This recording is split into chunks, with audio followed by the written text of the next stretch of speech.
मेरा नाम किशोर है।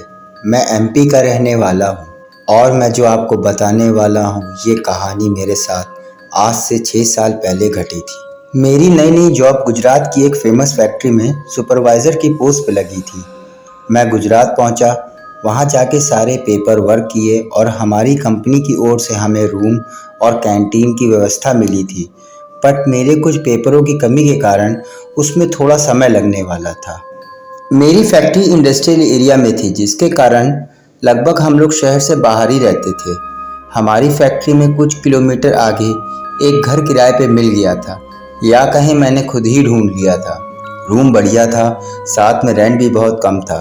पर एक बात ये थी कि वो मकान बस्ती से थोड़ी दूर पे था, मतलब कि उस मकान के आसपास के काफ़ी प्लॉट खाली पड़े थे। खैर, मुझे इस बात से क्या मतलब था। उस फैमिली से मैं मिला। उस फैमिली में हस्बैंड वाइफ और एक बेटा था। वे लोग पहली मुलाकात में काफ़ी मिलनसार टाइप के लगे। पहले दिन मैं रूम में पहुंचा, एक बात समझ में नहीं आई। जब मैं अपनी आईडीज़ दे रहा था, उन लोगों ने कोई इंटरेस्ट नहीं लिया। ऊपर से आईडी की फ़ोटोकॉपी भी मुझे वापस कर दी। खैर, मुझे तो रूम से मतलब था, सो मैं वहाँ आराम से रात को सो गया। उस रात सब नॉर्मल ही रहा। अगले दिन मुझे जल्दी काम पे जाना था। मैं उन लोगों से बिना मिले निकल गया। कंपनी में मेरा फर्स्ट डे था, इसलिए मैंने कंपनी में अपना 200% परफॉर्मेंस दिया, ताकि मैं सबकी नज़रों में अच्छा इंप्रेशन बना सकूं। और शाम बोले तो रात को जब मेरी शिफ्ट ओवर हुई, तब तक मैं पूरी तरह थक चुका था। सो मैंने फैक्ट्री से ढाबा गया, वहाँ खाना खाया और रूम की तरफ निकल गया। रूम पहुंचकर मैंने कपड़े चेंज किए और सो गया। करीब रात को 2 बजे मुझे प्यास लगी, तो मैं पानी पीने उठा। अभी मैं पानी पी ही रहा था, तभी मेरा डोर नॉक हुआ। मैंने सोचा इतनी रात को कौन डोर नॉक कर रहा होगा। सो मैं गेट की तरफ बढ़ा और गेट खोला। मकान मालिक का बेटा खड़ा हुआ है। उसने बोला, आपको मम्मी और पापा बुला रहे हैं, ज़रा मेरे साथ आप नीचे चल सकते हैं। मैंने सोचा क्या पता उनकी तबीयत ख़राब हो, इसलिए ये बुला रहा हो। मैंने कुछ ज़्यादा ना सोचकर तुरंत उसके साथ चल दिया। मैं आगे था, वो लड़का मेरे पीछे था। मैं उसके साथ गैलरी से होता हुआ उसके कमरे के पास ही पहुंचा। तभी अचानक उसने पीछे से मेरी गर्दन पकड़ ली और कस के नोचने लगा। मुझे बहुत तेज़ दर्द का एहसास हुआ। मैंने कस के उसे धक्का दिया और वो पीछे की तरफ हटा। मेरे गले से तुरंत ब्लड निकलने लगा और एक दर्द की तेज लहर मेरे पूरे शरीर में दौड़ गई। मैं उस लड़के को धक्का देकर तुरंत गैलरी की तरफ भागा। तभी अचानक देखता क्या हूँ, उसका पिता सामने मेरी गैलरी के गेट के पास में खड़ा हुआ है। आंखें बिल्कुल सफ़ेद, चेहरे पे अजीब सी सफ़ेदी, शरीर में जैसे खून ही ना हो, और वो कुछ अजीब सा बोलता हुआ उसका पिता मेरी तरफ बढ़ने लगा। अभी मेरे पीछे उसका लड़का खड़ा था, तो मैंने पीछे पलट कर नज़र डाली तो मेरा डर 7वें आसमान में पहुंच गया। उसकी वो लाल लाल आंखें, साथ में उसका बाहर निकले हुए दांत, वो बिल्कुल हैवान जैसा लग रहा था। अब मेरे पास एक ही विकल्प था, मैं दोनों में से किसी एक का सामना करूं, क्योंकि गैलरी में आने जाने के एक ही रास्ते थे और दोनों तरफ ये दोनों हैवान खड़े थे। मैं तुरंत हस्बैंड की तरफ बढ़ा और उसको पूरी जान से धक्का दिया। वो थोड़ा सा हटा तो मैं बाहर गेट की तरफ दौड़ा। इधर मेरी पूरी टी शर्ट खून से लाल हो चुकी थी।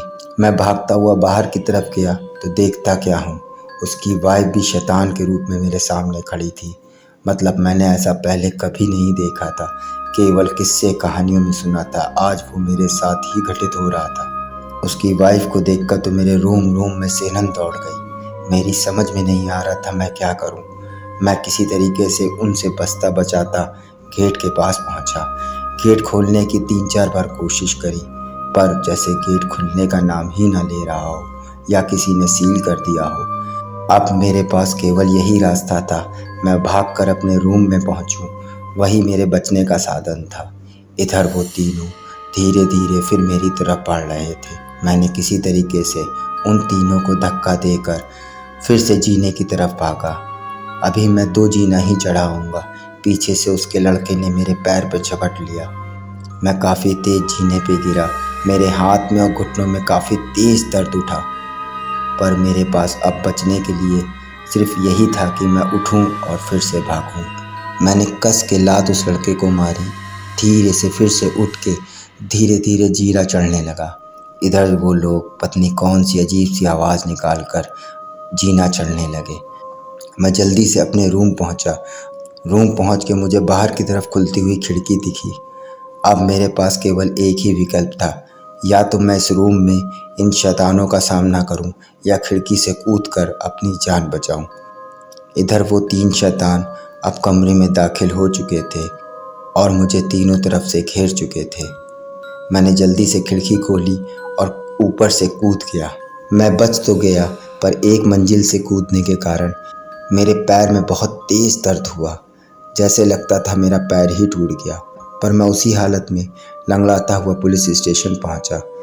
मेरी खून से भीगी हुई टी शर्ट और मेरी हालत देखकर पहले तो पुलिस वालों ने मुझे फर्स्ट एड दिया, फिर पूरी बात पूछी। मैंने एक सांस में पुलिस वालों को पूरी बात बताई। पुलिस तुरंत मुझे जीप में बैठाल कर उस घर की तरफ बढ़ी। मुझे आज भी अच्छी तरीके याद है, उस समय सुबह 4:30 बजे थे जब हम लोग घर के बाहर पहुंचे। पर यह क्या था? वैसे तो आज की रात मेरे साथ एक से एक अजीब सी हरकतें हो रही थी, पर यह अजूबा तो सबसे बड़ा ही था। जब हम घर के बाहर पहुंचे तो वो घर एक बहुत पुराना खंडहर की तरह दिख रहा था। मेरी कुछ समझ में नहीं आया। अभी तो ये घर बहुत साफ सुथरा दिख रहा था, अचानक से ही क्या हो गया। खैर, पुलिस अंदर गई और अंदर जाके देखा तो वहाँ कोई भी नहीं था, या ये कहें सालों से वहाँ कोई आया ही नहीं था। पुलिस ने फिर से मुझसे पूछा तो मैंने फर्स्ट फ्लोर पर जाकर अपनी टूटी हुई खिड़की और अपने रखे हुए सामान को दिखाया। ये बात ना पुलिस को समझ में आ रही थी ना मुझे, पर जो भी था जो सामने था। मेरे शरीर की चोटें चीख चीख के कह रही थी मेरे साथ कोई हादसा हुआ है। खैर, वहाँ से लौटने के बाद पुलिस ने मुझे हॉस्पिटल में एडमिट कराया। एक दिन के इलाज के बाद मैं कुछ ठीक हुआ और तुरंत मैं अपने घर को वापस आ गया। कुछ दिनों बाद पुलिस इंस्पेक्टर का फ़ोन आया और उसने बताया, उन्होंने काफ़ी तहकीकात की। उससे ये पता चला ये घर 40 साल से बंद है और वहाँ पे कोई भी नहीं रहता है। और रही बात 40 साल पहले की, तब वहाँ बस्ती ना होने के कारण इस घर के बारे में कोई कुछ भी नहीं जानता है। आज भी मुझे ये समझ में नहीं आता है वो लोग कौन थे, शैतान थे, पिशाच थे, भूत थे या कोई और थे। आखिर क्यों उन्होंने मुझे चुना? आखिर क्यों उन्होंने पहली रात कुछ नहीं किया? और सबसे बड़ी बात, मुझे क्यों वो घर साफ़ सुथरा दिखाई दे रहा था? खैर, मैंने वहाँ की जॉब छोड़कर दूसरी जॉब कर ली। आज मैं अच्छी पोजीशन पे हूँ, पर वो घटना आज भी मेरे जहन में एक अनसुलझे सवालों की तरह घूमती रहती है। तो दोस्तों, कैसी लगी आपको मेरी स्टोरी? अच्छी लगी हो तो लाइक करें, सब्सक्राइब करें और अपनी फैमिली और फ्रेंड में शेयर ज़रूर करें। Thanks for watching my video.